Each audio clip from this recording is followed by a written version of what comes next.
безнең җирлектә генә түгел, безнең илдә генә түгел, гомум бөтен мөселман илендә дә моңардан сакланырга кушалар. Мәчетләр эшләми диек инде, Иорданияны, Сирияны, Сауд Гарабистанын, анда мәчетләрне әле бездән алдан да яптылар. Шуңа күрә инде сүз дә күңелсез хәл, теге мин аларда ябык, бездә дә ябылсын дип берничек тә уйламыйм.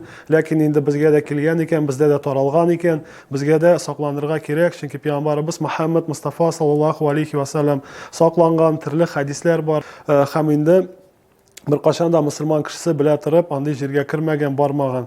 Әйе кызганыч, әйе күңелсез, әйе инде теге күңел бергә булырга тарта. Чөнки дөрестән дә менә бу безнең җәмәгать ифтарлар, мәчеттә булган ифтарларга мохтаҗ кешеләр дә киләдер, алар дөрестән ияләшеп тә китте. Алар инде Рамазан аена кергәндә уразамны ничек тотар идем дип инде борчулар бетте. Чөнки дөрестән дә ул сәхәрен дә алып китә, ифтарын да монда ашый, әле күңелле вәгазь дә ишетеп кайта, кардәшләре белән аралаша. Шуңа күрә инде дөрестән дә мәсәлән, берәр ялгыз кеше икән, 11 ай дәврендә ул өендә утыра, 11 ай дәвамында, ләкин инде шул бер айда ул шул теге бөтен 11 ай өчен урыс әйтмешли оторваться итеп кайта инде. Шуңа күрә бу бик күңелле иде дөрестән дә инде. Үземнең мәхәллә аксакаллары белән без инде күрештек, килештек, инде мәчетне япканда да без йөрибез ди, син япканчы ди. Шуңа күрә инде безнең бер сәбәбе булды диек инде, әле дәүләт тарафыннан моның кадәр катгый тыелмаган иде, ләкин алар безне япканчы йөрибез дигәч, безгә инде шул гомум ябырга туры килде, чөнки дөрестән дә алар теге зона риска дибез бит инде. Шуңа күрә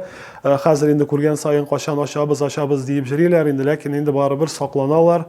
Чөнки Аллаһ Субхану тагала алай кушкач, Аллаһның рәхмәте белән алар ылы кеше буларак моны әзрәк, бүтәнрәк безнең шикелле кабул итмиләр, катырак карыйлар һәм Аллаһның рәхмәте белән иләрендә утыралар, бөтенесе ураза тота, бөтенесе ифтарлана диек инде.